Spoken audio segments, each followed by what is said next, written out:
Afternoon, it's THCB gang. I'm Matthew Holt, back with a small and very mighty lineup today. It's episode 127, June the 22nd, Thursday. So either if you're watching this live or listening on the podcast, welcome. And who have I got today? Deven McGraw, Health Privacy on the Twitters, and one of the world's leading experts on data privacy and data stewardship from NVTA. Vince Kuraitis, platform analyst, who's actually written a lot with Deven over the years and presented with her a couple of times. And then the person I've worked with the longest in healthcare, I think, is Jane Sarasohn-Kahn. And we don't get Jane often because she's back from a long stay in Europe, but she's back in the States and now back in the right time zone. So thrilled to have Jane here. And let's kick it off. So, gang, I'm delighted to have all of you on. Jane, so good to see you back, and it's been a long time since you've been on. Long time since you've been in the especially with Deven and Vince. And you get to be on with two of your buddies as well. Fantastic. So I think I'd love to hear from Jane what dragged her back to America and what she thinks, having been. So when did you actually move to Brussels more or less full time? Like 4 years ago, 5 years ago?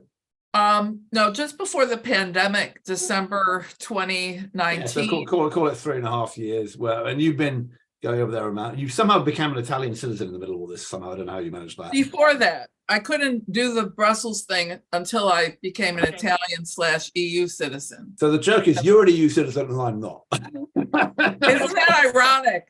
Right. So if I want to go to Brussels, I have to stand in the long line now. And, yeah, that's and my homeland is keeps going down the tubes, and everyone says nothing to do with Brexit. Are you sure? Anyway, all right, enough of that. So let's go on. I would love to hear what people have been looking at and watching at this week. I have a couple of things. I noticed that some of the things that Deven has been talking about the last year are starting to come true, which is scaring the hell out of me. I'm sure Deven will mention that, but let's go around and let's see what people have been looking at. And Jane, as you've been so a rare guest, start with you. Thank you. So just as I was leaving Brussels, which is the capital of the EU, Deven will know the big EU legislation on AI was published. And while it probably won't get implemented till 2026, it's a big deal. It's the first, sort of big AI regulation. And it's got some interesting points, especially for healthcare regarding use of biometrics and social scoring for things like socioeconomic status and personal characteristics, which if we're interested in social determinants of health and looking at postal codes, zip codes and things, is really useful. So it's at the end of the day, it's about transparency. So I come back to the U.S. with that and to inform some U.S. clients about that. And then I came back because I was trying to get away with working on Zoom and distance clienting with the U.S. clients longer than now. And it appears that people want me back in person finally. So I've come back for a few months to catch up with people and to attend Health in October, which will be fun, my first Health and other things. The thing this week that I think two things in the last few days are the new national health expenditure data out in Health Affairs and then getting coverage. And then just in the last day or two, the report from the Commonwealth Fund on the 50 state analysis of preventable deaths and where you want to live and where you don't want to live. So you still want to live in Massachusetts and New Hampshire, where life expectancy is longer, and you still don't, if you could make a choice, the southern states are still really dangerous places to live in terms of life expectancy. And in this round of the data, preventable deaths, which we were talking before about guns, and that's a big subject. And on my mind as I come home to the US from Europe, where guns aren't as much of a problem. So living in two places is kind of interesting with respect to the good and the bad. And both have great aspects and both have warts. So those are the two stories on my mind today, which I'll write about in my blog tomorrow: the national health expenditures and then outcomes and disparities, and health equity still a big deal, and for women a year post-Dobbs, which we can talk about later if you want. Well, that will come out shortly, and I think, and I wouldn't discount what you said about AI, because the rules around AI and the rules around data are going to be different in different places, and it's interesting to see how that's going to play out, especially with our friends and rivals over the Pacific and China, who are doing a lot in that sphere as well. Vince, what have you been looking at? Hey, so I thought I would share a couple of perspectives that come from a recent article in the New England Journal of Medicine, and from some of my work experience with a radiology health IT company. But let me lay a little bit of background. I suspect most of us remember the quote from Vinod Khosla in 2012, who was the founder of Sun Microsystems, that 80% of doctors are going to be replaced by AI. And the first area that was destined to be replaced was, quoting Professor Jeffrey Hinton, the godfather of neural networks, in 2016 said, we ought to stop training radiologists. And he painted a picture, radiologists being the coyote already over the edge of the cliff, which hasn't looked down yet. Not grammatically quite correct, but I think we get the picture here. So why is radiology kind of considered the first ground? If you think about the explanation that's often given for understanding from a lay perspective how neural networks work, the example that's given is, well, you show the algorithm, or you show the AI 100,000 pictures of dogs and 100,000 pictures of cats, and they, can distinguish the characteristics. And you show them the next picture, and they can tell you cat, dog, or something else. And the simplistic logic had been, well, what area of medicine is closest to that? Well, you show them 100,000 pictures of a radiographic image with a tumor and 100,000 without a tumor, and that's the logic of why radiologists are going to be unemployed. That hasn't happened, and perhaps this is fodder for a broader discussion, but the quote I want to give you, I'm going to make this a pop quiz. In this New England Journal article, the penetration of AI in the US market is currently estimated to be X percent. Anyone want to take a whack at that? In radiology? Yeah. The penetration of it, I would guess 25%.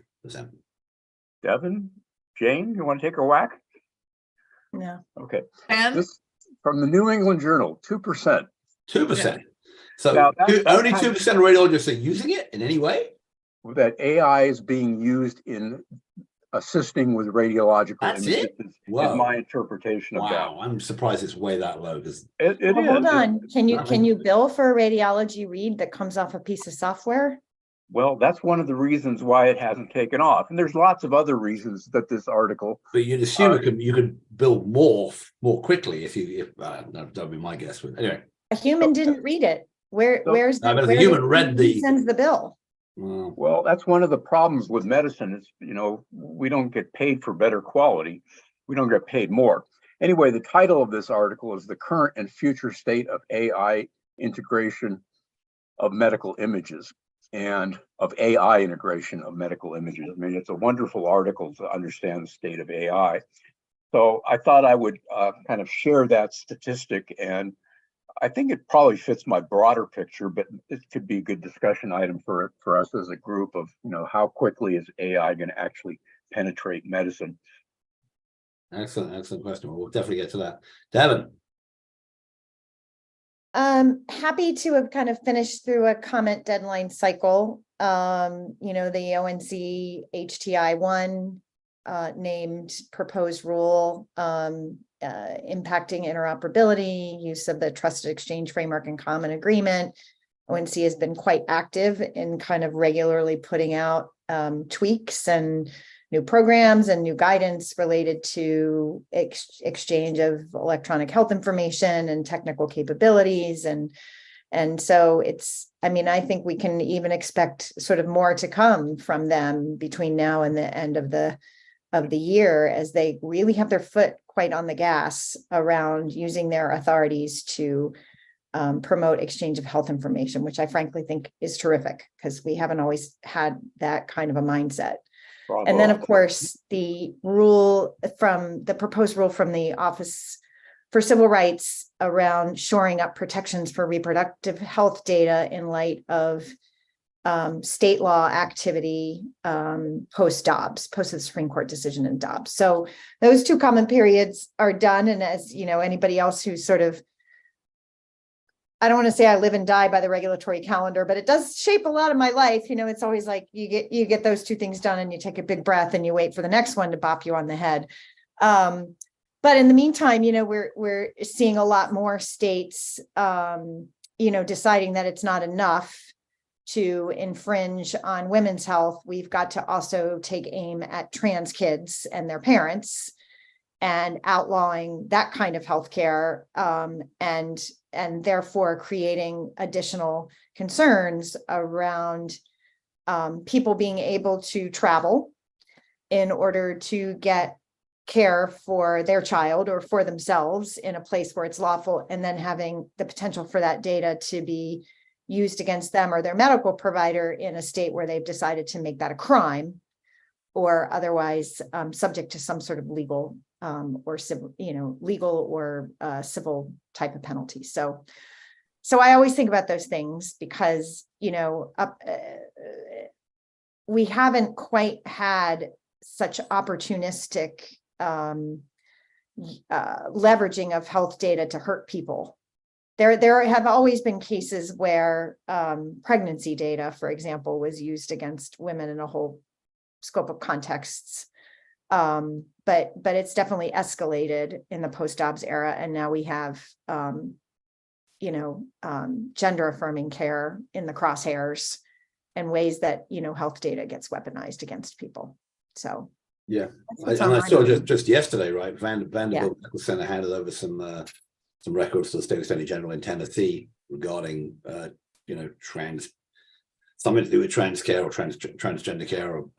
And I think, you know, you've been warning about this ever since Dobbs happens. And I guess it's this independent of Dobbs, right? This is, HIPAA allows it if the criminal, if the state wants to get access to your data. So, you know, I think one of the things that might come out of this is an attempt for people to work on. I mean, I don't know how you do this, to work on sort of, you know, retroactively getting more privacy around your medical records and your identity, but it's still going to be a massive case where you know, this stuff that is, you know, we talked about the South.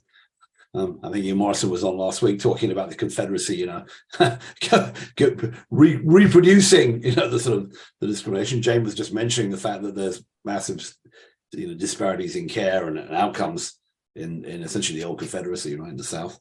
And those are the states which are really imposing these kinds of laws. And we've seen, you know, at the same time, significant discussion about, although we did have a voting rights bill that was a redistricting bill that was, you know, struck down by the Supreme Court or upheld, whichever way. I can't remember what it was. The sort of one that was upheld, but it was. Actually, you're right. The law that was struck down because it significantly diluted the vote of Black Americans. Yeah, right. Correct. In Alabama, but I mean, nonetheless, we have, you know, we're about to go. It's a good decision. It's a good decision. We're about to go. We're about to go into an election cycle, which, you know, is just picking up with the primaries and all these, you know, people joining in, which is election cycle, which is going to be under, you know, significantly new regulations. And don't forget, was it 500,000 votes would have turned the last, you know, across 6 states would have turned the presidential election last time upside down, you know, as it kind of did in 2016. So stuff is to come. But I think that's you know, I think that's a fascinating area. Why don't we start with going back to Jane, the macro thing? Can you remind us what the national health expenditure stuff was about, where we were? And I guess my question is enough changing quickly enough in the national health expenditure grand total thing to actually change the way we do healthcare? Or is it, we've been bopping along for most of the 2010s at about 17% of GDP. We haven't seen the big bumps up like we had in the early 90s or the mid 2000s. I mean, is that kind of okay? We're just going to keep going along, because that seems to me to drive a lot of pressure on especially employers and potential government programs to do something, and is anyone going to do anything? That's kind of the consequence. What do you think, Jane? Well, a lot of wild cards in the scenario. I mean, we need Ian here for our scenario planning, but You've been doing enough over the years. well, I'm doing a lot of it right now for next year. In fact, for next November. So the health affairs forecast is good news. The inflation and healthcare growth was like 4.2%, whatever. But wait, next year it'll be much higher. So if you checked out like the Wall Street Journal this week and other media, we're seeing older people coming back to healthcare for surgery, and we're finding the likes of United and other Medicare plans saying, oh goodness, we're going to be paying out more on healthcare now after having a couple of really plush years of not paying out. So people are coming back to healthcare later, sicker, more acute, which costs more money also. So we're going to see a ramp up in the next couple of years. And in addition, thinking about the Commonwealth Fund data, deaths that could have been avoided had people come in for preventive screenings. And when we talk about preventive screenings, we have to go back to the ACA and how in some places preventive care is being threatened from being covered or not being covered. So we're going to see a ratcheting up of costs. And to your original question, not sustainable. We've been saying it's not sustainable for years, but now I think it's really not sustainable because the data show in the health affairs National Health Expenditure projections is that 20% on the dollar by 2030, which is only a couple presidential cycles from now, will be healthcare related. I've calculated in my own work, adding in retail health and people's out of pocket, the average household with the median income is spending more than $1.05 on healthcare when you add all in your vitamins, mineral supplements, health considered things, chiropractic, whatever. So if the median income is 65,000 right now in America, people are paying upwards of 12,000 plus on healthcare for a family of four. And the new data from Milliman for healthcare for a family of four that came out last month was that for a PPO, employer-based healthcare, covering a family of four is over $31,000, which would be about half of the median family income in America. So that ain't sustainable. In my household, economist married to a banker, we would say that's not sustainable. And then boomers, Vince and me, looking at, that age group looking toward retirement eventually, and Social Security and Medicare, the lines cross in terms of deficit. So not sustainable in my household thinking anyway. Well, I mean, I guess the question is, can we arrange that everyone moves to Belgium to solve the problem for the US? Yeah. I'm only kidding on that one. But I would push back on two things, right? So one is there's been a lot of forecasts, and I think we made one in 1997, 8. That Robert Johnson one, Institute for the Future, that we both worked on. Yeah, even before and I think we were estimating that it was going to be a bigger number because we were like playing out a trend line, and to a certain extent that I think that the GDP, it depends to some extent how the GDP growth is going, and of course, yes, GDP growth is not exactly uniform, right? So some of it more goes to capital. We've seen the last 2 decades more we go to the top 1%. Wage growth hasn't kept up. Then at some points, wage growth spiked up like it did during the pandemic and is doing at the moment. So it kind of comes and goes, but it hasn't gone. I mean, I recall way back when the HICFA, i.e. CMS before it was changed, was projecting that by 2030 or 2040, we'd be at 33% of the GDP. They were just doing a straight line from those massive growth curves in the 90s, because it did go from 11% to 16% or so in the 90s, very from quickly. like 15, 16 to 18 where we are now. So, but then it's been flat over GDP, with GDP growing in the last few years. I haven't seen the real initiative that say this is so bad we're going to do something about it. Now, Right. Just yesterday, Bob Coacher and Bob Wachter, our friends from Venrock and UCSF respectively, wrote a piece in Health Affairs talking about how academic medical centers had to deal with value-based care. And I'm saying, well, because it's coming. And they say, we believe it's coming. And I'm saying, well, that's because you're still in the cult. But lots of cult people, including its original leader, Jeff Goldsmith, have now left the cult and don't believe value-based care is ever going to come and happen. And we have to figure something else out. And that, that's not how we're not going to capitate the whole of America. And if you look at the data, we're about as capitated now as we were in 1995, 97. I know we had this conversation a couple of weeks ago. But so I'm back to yes, I know we spend 17, 18%, and the Germans and the Dutch and the Swiss all spend 10, 11, 12. And yes, it would be nice if we had more money left over for other stuff, but I'm still not seeing a big impetus to change that. So maybe we get to 25%, or maybe it is. I don't know how long unsustainable can be. we can sustain unsustainability for a long time. So I think it's how you spend the money. Yeah. So the pharma lobby is now suing the government for the IRA price regulation, and they're suing in Texas, which is also kind of interesting.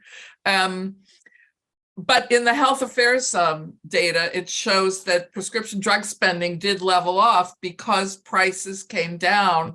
The spend came down due to generics, and biosimilars are kicking in. Biosimilar Humira will kick in this year, which will make a big difference for those patients. So I think where the spending is and where we might see some more momentum is with the patient as the payer coming to vote next year. Insulin, we've talked a lot about, of course, and seen, but more and more people are being affected by these drug prices. And so it'll be interesting how that plays out next week in terms of what's the ARP going to say, what are patient groups going to say. So I'm watching that for sure. So it's sort of spending within these categories, and the hospital is still the biggest spend, not the drug bill, which can actually keep people out of hospitals. So it's how are we going to spend, and then adding in, if we move care to the home in this period of the next 4 or 5 years, what happens to the future of the hospital? That's a really, really big question. But that's where the big capital expense is for sure. Yeah, Matthew. Go ahead, Vince. Yeah, it's even worse than you describe. I mean, I think we really need an international perspective. So again, I'm going to try a pop quiz on you guys here. So the U.S. has roughly 4% of the world's population. What percent of total medical spending is in the U.S. worldwide? Anyone want to take a whack at that? I think it's 40 is my guess. It's something enormous there. Anyone else? Well, you're pretty close. It's 43.5%. So we're spending. I'll take that as a win compared to my last one. You win. You win the stuffed animal. How's that? You can grab it off the leg. But this has been the case for a very long time. It has been. We really need to rethink the whole system, and we just don't have the political will to do it. And as an economist, you're talking at the margins, which is understandable, Jane. But I think it, from my perspective, there's a bigger picture here that we need to keep aware of. Well, our system is so out of whack, and we spend double the OECD average, other developed countries. Yeah. And our outcomes are mediocre. We have the worst. Oh, worse than that. Chronic diseases, the worst maternal death rates, maternal infancy death rates. I mean, it's a mess. Yeah. I'd say two things. We had it was an interesting discussion here last week with Rosemary Day and Jeff Goldsmith talking about, health equity, as Jane raised it as well, right? I mean, that in that worst outcomes, right? There's a bunch of stuff that's, we have the worst outcomes. There are some really bad outcomes, both regionally, and by race and by class. There's a lot of variety. There's massive changes, difference in life expectancy between different zip codes here, much more so than elsewhere. I mean, it happens elsewhere, happens in every country. but it's worse here. That's one thing. It's much worse in the US though. And I mean, it's much worse because there's a safety net that is in every country in the EU. They don't have the disparities that we have here. I mean, there were higher deaths in COVID for a bunch of reasons in, parts of Italy, et cetera, early on. But in general, the disparities we have in the US between particularly white and non-white people, and then people with college and people not, it's stunning. And Vince, I take your point. We need a major disruption, but it's tough because when we work with our clients, it's sort of 1 to 3 year time horizon. And what you're talking about, and I'm with you on this, is a societal change. And in the US right now, that just is not in the cards. So we're trying to do our best at the margin, which is not my jam, but it's, we have to wear two hats. So we strive to what you're talking about, and I'm with you. Yeah, there's too much cheese that has to get moved for wide-scale reform, and there will be inevitably turf protection. We see it happen even with incremental reform efforts. Everybody wants a change, but fear of what disrupting the status quo will mean to people's bottom lines. Yeah. And for some, it really would be a disruption to to bottom line. If, for example, we no longer were dependent on a private health insurance market, all those companies would go away. That cheese doesn't get moved without a gigantic fight that nobody wants to take on. Yeah.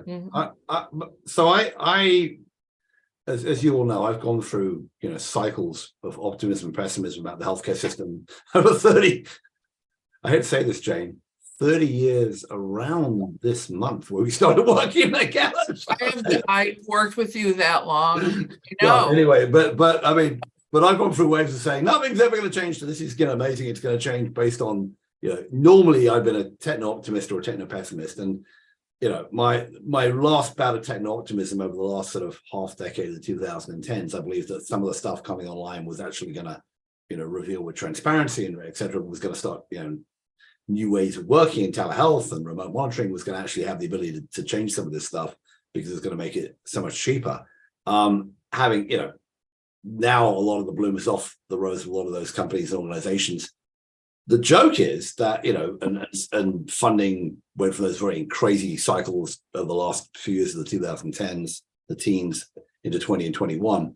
The joke is the last few weeks, things have started picking up again, right? On that, we saw Eldade, Farzad Mostashari's company, ACO, raise another huge round, and going to be spreading further. We've seen these big acquisitions of Oak Street and Signify by CBS Health and giving them more capital to go to more places. So you could argue that the money, and we even saw, kind of like DexCare, which is sort of in the integration of how do we make healthcare systems more efficient and yada yada, and theoretically deliver care better, faster, cheaper, if that's what they're trying to do, raise a lot more money in a way that we hadn't seen for really a couple of years in those funding rounds. So I'm kind of wondering, are we back? The stock market's back up. Everyone's crazy about AI. There's investments in not in Brussels, but in Paris. Some AI company got $100 million over from like a PowerPoint and two guys in a week. So there's that craziness is back in certain sectors, and I'm wondering if maybe there is, the counter argument to my nothing will ever change, and Deven saying there's too much, is that industries do change eventually if the technology makes the underlying structure, it's the Marxist thing. Once the underlying technology changes, the structure can't support it. We've been waiting for so long in healthcare that maybe there is something happening behind the scenes, and over the next years and decades, something will change. Vince, you've been arguing about this, but on the other hand, it's structural issues. It's hard to see a change, but the technology does seem to be picking up. We should talk about AI in a second because the stuff along your lines, though, I think one of the potential disruptions, you look at the new entrants in the market, big tech, retail, and most startup companies are really supportive of value-based care models. Mm-hmm. Collectively, that could move the needle, and So value-based care, I keep tracking the percentage, and the percentage is still relatively low. But at some point you reach the tipping point. The metaphor is it's hard for care providers to have one foot on the dock and one foot on the canoe. And when we reach probably 20, 30, 40% penetration of advanced payment models, we could see a rapid shift. So I will present an optimistic perspective as well. Yeah, well, I sometimes also think, like, if it's cataclysmic change that people want, I think that's the piece that's not happening. I don't know that any of us disagrees with that, but certainly there are incremental ways to set in motion. I mean, ways to kind of get that change downstream. Like sometimes I wonder whether if we could get a kind of expansion or an allowance for people to buy into Medicare, right? That would take steps toward, creating a more, a system where more people were covered under a single program, where we might actually get, if single payer is something that people think is worth trying to attain and brings us closer to where other developed countries are with respect to how they deliver care and address access and issues. I don't know. It's just we always sort of think about, like, what are these big cataclysmic things? And yet there might be some microaggressions that we might be able to sort of, it's almost like the camel's nose under the tent that then starts to break up some of the foothold, the sort of entrenched interests in some way, shape, or form. But those get fought too, because I'm not predicting something that anybody else couldn't see from a strategy standpoint. And I don't disagree that there are pockets of innovation happening for sure. It's just, I mean, I'd like to see that, because that would be two things, right? One is, if you've got enough people, kind of my generation, right? So on the way to being 60 next month after next, who could buy into Medicare, you do a couple of things, right? You put people in Medicare who are the most expensive and most profitable for commercial, or the most expensive for commercial health plans, and the most profitable for current hospitals, right? Because they can charge 3 times the rate that Medicare pays. And you bump that over, and you also start putting more and more people in the position where Medicare Advantage, which now it's saturated with 50% of the Medicare market, is going to have to start behaving differently, right? They've been playing games for many years, and there was interesting piece on the healthcare world, and called Medicare for Tomorrow, which is CC Conley, who's now running the Associated Community Health Plans, wrote this piece, and they have an idea of what should Medicare Advantage do. Stop playing games with brokers, paying too much money to the brokers, stop playing games with risk adjustment, but actually get in there and start doing meaningful outcomes-based payment, and the kind of stuff that the policy wonks amongst us think is good. Now, she's promoting that because she thinks that the small regional non-profit health plans plus Kaiser, which I guess is a small regional non-profit health plan with lots of arms, think would do better than United and Aetna and whatever else in the Medicare Advantage game.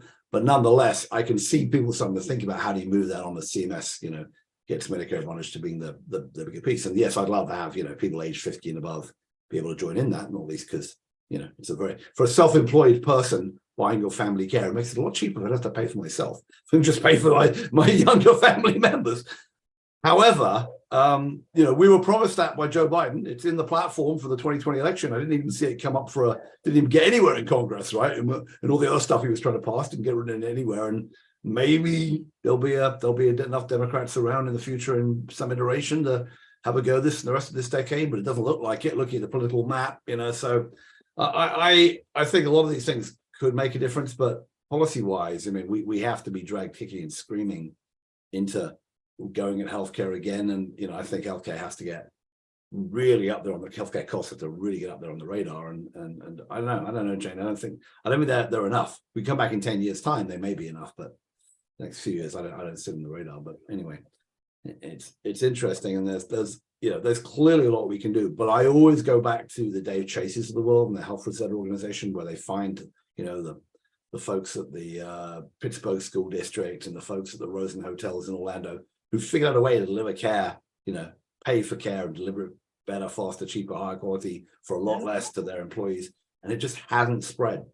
And there was quite the article today, this week from Stat, Bob Herbert there, I think, looked into PBMs, and if you saw this, and found that, most of the big brokers were being paid both by their employer customers to select the PBM and by the PBM to select them. Marsh, McLennan, Aon, Hewitt, Gallagher, all the rest of them were, massively conflicted out on this. And yet this has been going on forever, and we know that. And you wonder, when is the sensible purchaser going to emerge? It's tough. To comment on, I admire what Dave is doing, but I also see the boundaries. Where you can leverage the employer market, you got to have really two factors in the market. One is you got to have a concentration of employees in a geographic area. If you're spread out, across the country or remote or largely remote, you have no bargaining power, and you really need employees with a long tenure. Because if you're going to invest in prevention and chronic disease, the payback may be 5, 10, 15 years out.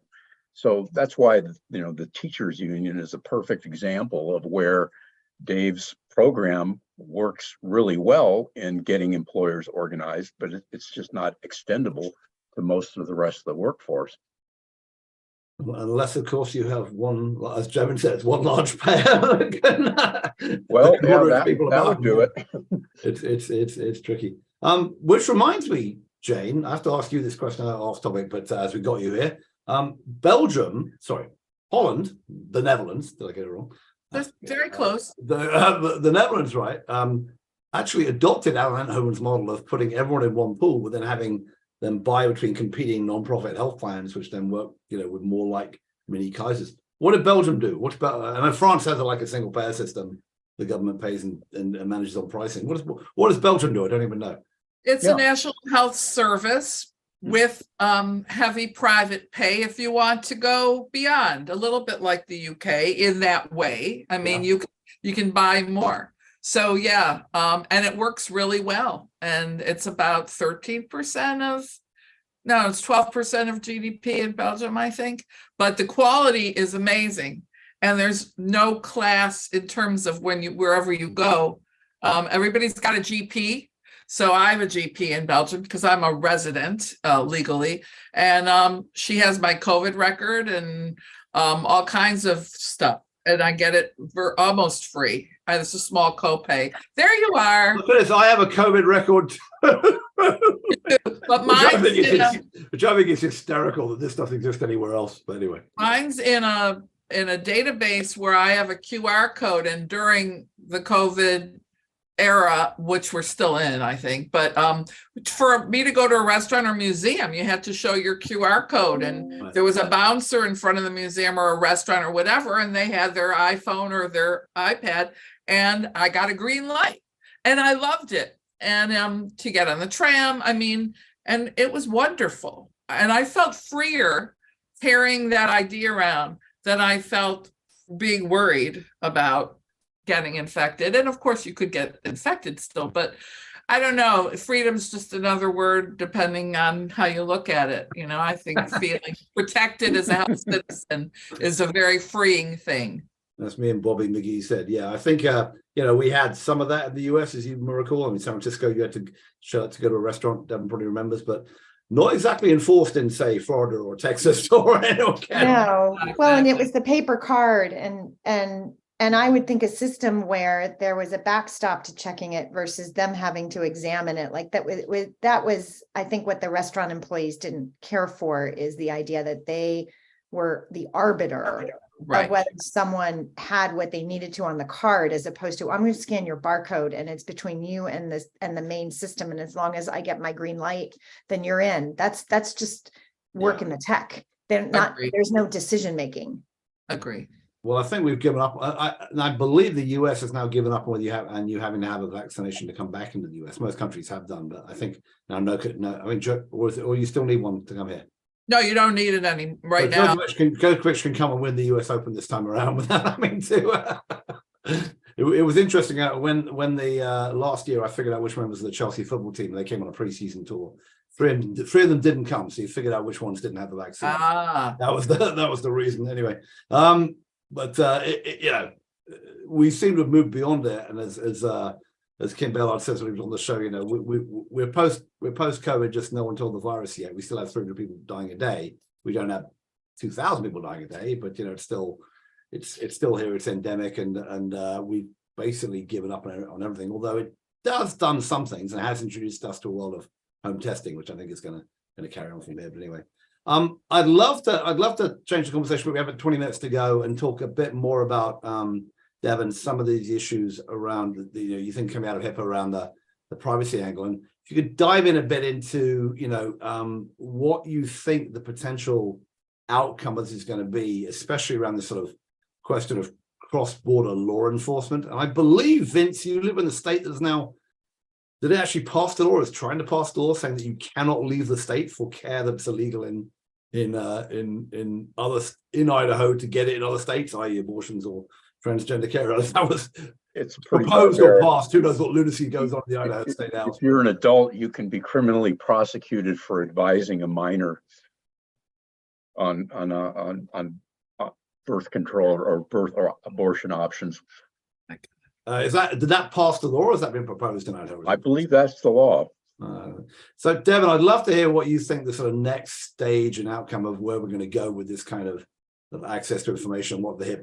If the comments on the HIPAA law go the way you think it's going to go, and the fund regulations, what's going to happen?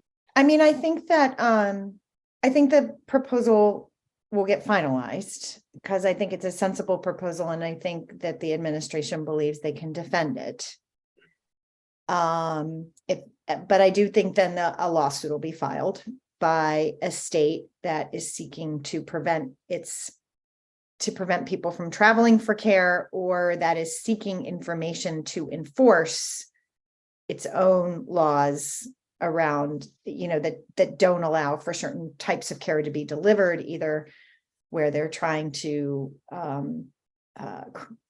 penalize the medical provider, or where they're trying to penalize the person, or an aider and abetter, an adult that's trying to provide someone with resources or help find them housing or things, while they're getting a medical procedure, something that for sure there'll be a legal challenge. And then it will create this interesting, I don't know how long the Supreme Court will require it to percolate through the federal courts in order to get it up to the Supreme Court. But there is this is there a constitutional right to travel? Like, was the Dobbs decision really about states' rights, which frankly should not go beyond their own borders? Or was it about something else? And certainly there, is commentary where I think there's a belief that there is this sort of First Amendment related right of individuals to go other places to get things. And so it will really be about how far can a state extend the long arm of the law in these circumstances to imposing on people's right to sort of seek care or services or what have you elsewhere, where it's legal. And it'll be very interesting to sort of see where that lands. But I do think that it's sort of setting up the kind of next step in this process. If this truly is an issue of states' rights, which is essentially what was allegedly behind the Supreme Court opinion, although certainly there probably are some justices who overturned Dobbs for more reasons than just believing that this is really a legislative issue and that states should decide this. At any rate, I think that's where it's headed, and but you need the case or controversy. You can't put something theoretical in front of the court, and so they've got to finalize this law, and then it's going to get challenged, and then how long will it take for it to percolate up to the Supreme Court? Would they grant cert on it right away because of the federal issue, the constitutional issues that are implicated? Would they require a circuit split? One circuit says one thing, one circuit says another. There are circumstances under which the Supreme Court does and doesn't decide what cases are coming. There's no automatic right of appeal in most circumstances. There might be some outliers there. I kind of don't remember. God, it's been a long time since I had con law. Honey, you're doing great. Well, you still know more about the stuff than almost anyone on the planet. So the bit that I will be interested in getting to is if we get to the point where there is radical dissension, and we're maybe seeing glimmers of this, right, with Gavin Newsom threatening to sue, arrest, prosecute, or whatever DeSantis for dumping, for having a fight where they dump refugees or immigrants or whatever in another state. But both he's done that, and Abbott in Texas has done that in California, and Boston, New York, and elsewhere. I mean, the concept of one governor pulling another governor up on sort of human trafficking and kidnapping charges is not completely unreal. And you think about at some point that's flickering sort of real dissension between states. I mean, not just you do one thing, other thing, but now you're doing something in my territory to score a political point, and vice versa. And then if we have something similar where one state gets, that says Tennessee or Idaho or whatever, gets very aggressive about stuff, people leaving to go to other states and then coming back, and the Supreme Court says that that's okay for them to enforce that on their citizens, which it might do, given the makeup of the Supreme Court. I mean, that gets us into potentially very, very dangerous. I mean, I call it unprecedented. I know this week we're having unprecedented times with Trump being prosecuted. Everything's unprecedented the whole time, but I mean, that gets to be we can have this low running thing, but that's kind of where really nasty civil disputes happen and societies start falling apart, where you can't follow, where you don't have a set of guidelines that everyone adheres to. Right. This makes me very, very uncomfortable. Speaking as somebody who did a political science degree and studied a lot, the early origins of fascism, and there are people wandering around doing things that don't look dissimilar to that in Florida or elsewhere at the moment. So anyway. Can I just offer a view from abroad? So when I go to London or Paris or Amsterdam or Frankfurt, I travel a lot in the EU for work. Everybody asks me about this and says, are you all nuts? One, just the right to abortion. They don't understand what we're arguing about, that it's just part of care, life, whatever, for everybody. And then the states' rights thing, because here we have the EU with 20 plus countries where people cross borders for care and they're covered, and nurses can travel cross border and doctors can travel across. I mean, they don't get that either. And the states' rights thing is so hard to defend right now, to Devin's point, because we really know it's not about that for so many people, because states' rights are good for other things, for guns. And I brought up guns twice today now, but that's on my mind, re-entering the US this week, because I don't deal with that in Europe. So it's really astonishing to the EU citizens what we're doing with the post-Dobbs thing. It's crazy. And I can tell you, there will be, how in the US, some people are saying, well, college students won't apply to colleges in, say, Florida or Texas because of the Dobbs issue, the women's health issue. Well, there are Europeans who don't want to come to America now because of this. And it's sort of the opposite of brain drain. Will we be able to attract brains to the US under this circumstance? And it's a real thing for some people. I'm not saying this is universal, but over the Atlantic Ocean, we look ridiculous on this issue. And I can't even apologize or explain. And I just say, well, I can tell you what it is, but that isn't me. It's interesting. But Jane, we have something similar, right? You have Hungary and Poland, which have got governments that don't look like the rest of the EU, and especially Hungary, and there are political parties in big 100%. big chunks of Germany, France. No. God knows what the UK is up to, which aren't dissimilar. You have areas like Northern Ireland, which have never figured out how to get their abortion law right. The Southern Ireland just changed it, and the answer to Americans is imagine that, half the country looks like Poland, right? or Yeah.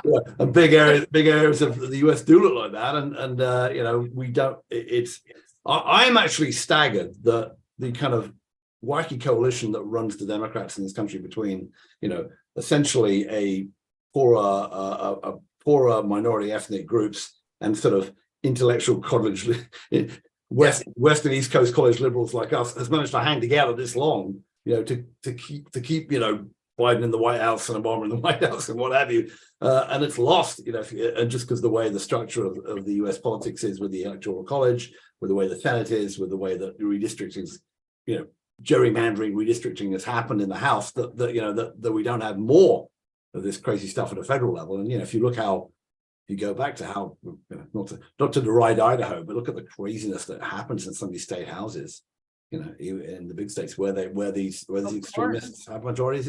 It's not coming here. And I understand how it happens, and I think it's, you see Hungary, you see Poland, that might be the future of some of the EU too. It's a cautionary tale, but as crazy as politics are, and even in Belgium and even in Norway, people don't go postal the way, say, Marjorie Taylor Greene and Boebert did last night, yesterday. If you knew, one called the other a B word, and these are two girls on the same side, you thought. So I mean, it's fascinating. It's high school. I missed that too. It was high school. I saw that boy first.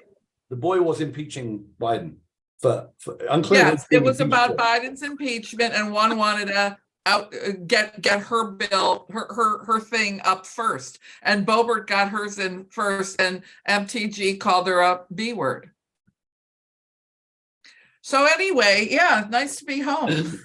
That's true. All right, we touched on it, but I'd like to go one more back. We had a lot of great topics today. We have just about 7-8 minutes left. We touched on AI and the difference between what might be going on in from the regulations in Europe. We talked about the role of AI potentially here, but we've had some issues of regulations of big American tech companies. I think Facebook is still being fined billions of dollars for moving data back to the US, and there's a complicated way that Facebook at one point, or was it Google, put its data in Ireland and then had to go country by country.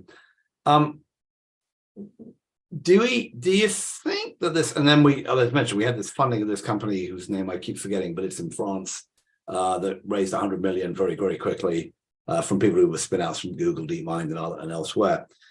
I guess the question is, do you think that AI in healthcare, and we talked about how useful this, do we think it's going to develop very differently in these different countries, or do you think that we're going to migrate to a kind of European data standard because it's going to be tougher than everybody else is? I don't know how much you've looked at the EU regulations, Jane or Deven, or if we have anything sensible to say about that, because I guess if we've all decided that AI is, and I was having a conversation with somebody recently about how do we make sure that how do we use it in healthcare when we know that the chat GPT comes up with stuff that isn't true or gets data wrong, and how do we check it and all the rest of it? But or how do we, as Vince said when we started, how do we help radiologists get better, smarter without replacing them or whatever using this? I guess my question is that, is there a national sort of international split in how AI works out, or do we have a theory of how it's going to play out? Because it kind of has done in data for sure, right, around GDPR. I think back to the debates Deven and I had several years ago about whether we would see national privacy legislation in the U.S. And I'll just say, Deven, you were right. I didn't want to be right, Vince. I did not want to be right. I think a lot of this just traces back to privacy laws, and it's ironic the EU and the GDPR are much better privacy protection for individuals, but it's also, I think the evidence we're seeing back, it's really stifled their ability to be creating successful tech companies. I mean, it's an interesting irony. I will now totally agree with you. I just don't see privacy legislation on the federal level. We'll probably see a few more states get at it, but you know, that's a key factor from my perspective. Devin, do you see that any differently these days?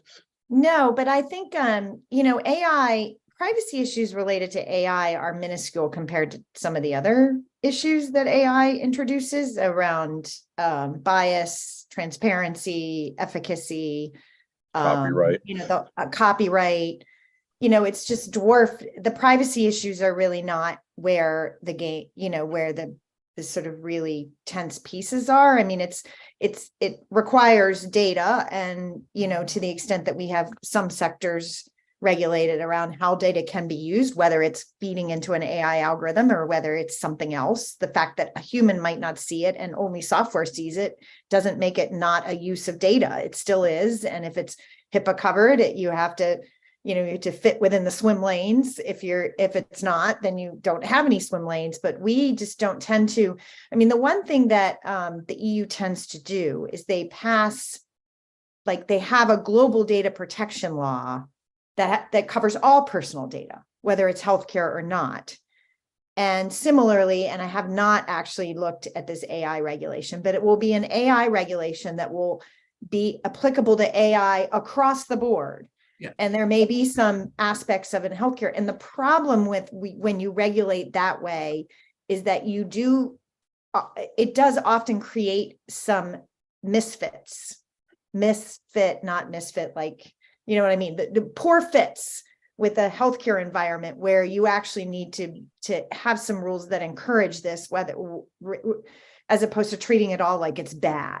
And so you end up with, and we've seen this with respect to GDPR and how it regulates the flows of data in healthcare without sufficient sort of understanding of flows that are important in kind of greater understanding of what treatments work and which ones don't. And at any rate, I feel like we will not want to regulate it that way, and we would have a hard time regulating it that way. We like to do sectoral regulation. There's a whole lot of reasons for that. But will we have a healthcare AI piece of legislation? I think not yet. And so you have a White House blueprint on AI. You have a bunch of other sort of private sector efforts that are trying to create some best practices. We have a tendency to like to see some of that percolate a bit before we even think about, like, could we do this on a national level, much less, let's say that there is a conclusion that we think we need to adopt something in a broad basis. We have a hard time passing anything at the federal level, which gets us back to the privacy debate. Anybody who feels like regulation stops them from doing something gets opposed and can muster enough opposition to make federal legislating hard. But I don't think in AI we've had enough of that kind of circulation of states needing to regulate it a bit first, some best practices, some high profile failures in terms of harmful consequences.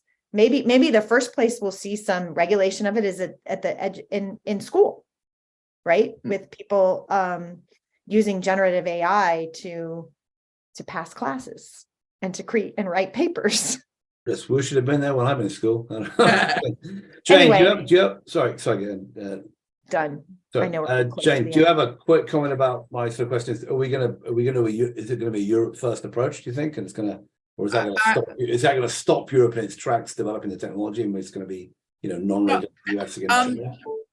I agree with what Devin said. And I just wanted to comment to Vince quickly that I don't see the GDPR as preventing the startup community from doing things, but there is what Europeans would tell you is a lack of entrepreneurial ethos. And so many of the entrepreneurs want to come to the US to build here. But the GDPR, I don't think, hasn't stopped as many people from doing that as other regulatory issues that aren't about privacy. So I'll leave it at that, but you and I can talk offline about it because I know we're running up against the clock.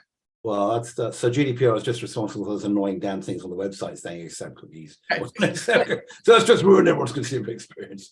All right. Well, we're running up against time, so let's quickly do our traditional go around the end and see what people are thinking about and looking at for the next week. So I will start with you, Vince.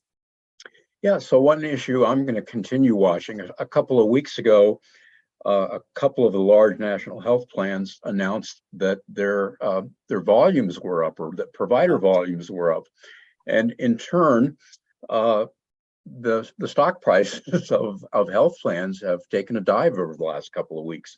So is this, beginning of a major trend or blip on the radar screen? Might be Jane's, might be the rational. Jane might be right. Might be at 20% of GDP before we know. Deven.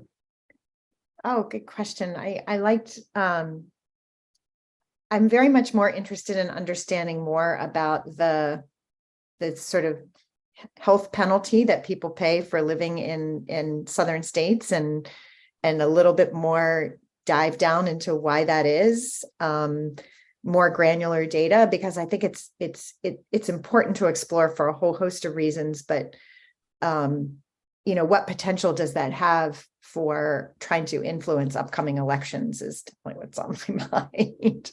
So live in one of these states and your child is X times more likely to die of something that was preventable and from the following risks is a pretty powerful message.